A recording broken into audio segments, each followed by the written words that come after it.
ছোট্ট কাহার খেলনা কেনার জন্য জমানো টাকার ব্যাংক নিয়ে হাজির টিএসসিতে। বানভাসী ছোট শিশুদের আর্তনাদ কাঁদিয়েছে তাকেও। তাই তো বাবার হাত ধরে এসেছে বন্যা দুর্গতদের পাশে দাঁড়াতে। আমার খেলনার জমানো টাকা আমি নিয়ে এসেছি। জামা কাপড়গুলো ছিল এবং ওর ছোট একজন ভাই আছে 1 বছর বয়স, তারও যে জামা কাপড়গুলো আমরা সবই নিয়ে এসেছি।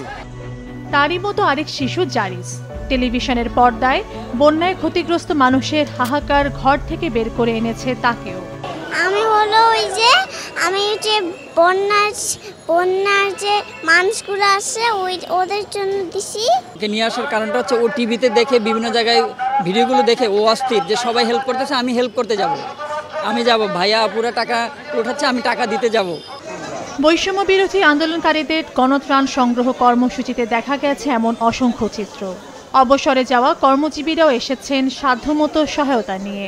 আমার বাচ্চারা যারা দেশে বিদেশে আছে সবাই আমাকে উদ্বুদ্ধ করছে, বাবু যাও, যতটুকু পারো সাহায্য করো।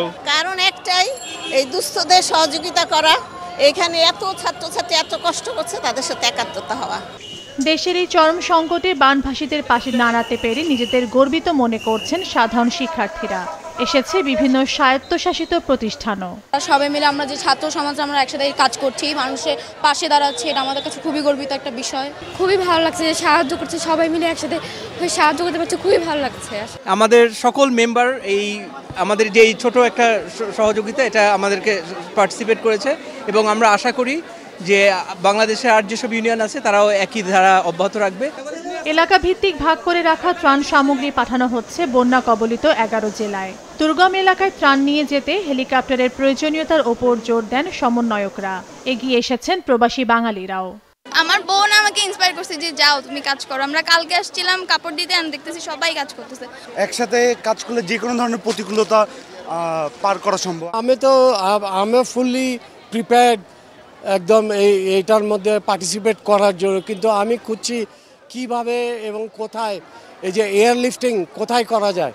আমি আজকে এখানে এসে আমি স্পিচলেস হয়ে গেছি যে মানুষ আসলে এত ভালো হতে পারে। বিকাশ, নগদ এবং ডাচ বাংলা আমাদের নগদ সংগ্রহ এবং মোবাইল ব্যাংকিংয়ের মাধ্যমে আমাদের গতকাল রাত 2টা পর্যন্ত অর্থ এসেছে হচ্ছে 1,42,50,196 টাকা। 20টি ট্রাক আমরা পাঠিয়েছি দেশের যে আক্রান্ত জেলাগুলো আছে, উপজেলাগুলো আছে, সেখানে খাবারের জন্য ফেনীর মানুষ হাহাকার করছে। আমি যে যমুনা গ্রুপ বলেন, বিভিন্ন যে গ্রুপের হেলিকপ্টারগুলো আছে, দয়া করে হেলিকপ্টারে খাবার নিয়ে আপনারা বিভিন্ন ইউনিয়ন পর্যায়ে আশ্রয় কেন্দ্র যেগুলো আছে সেগুলোতে আপনার উপর থেকে খাবার ফলান। টিএসসি প্রাঙ্গণে প্রতিদিন সকাল 10টা থেকে রাত 8টা পর্যন্ত সংগ্রহ করা হচ্ছে বন্যার্তদের জন্য গণসহায়তা। তাবাসসুম আহমেদ, মাছরাঙা সংবাদ, ঢাকা।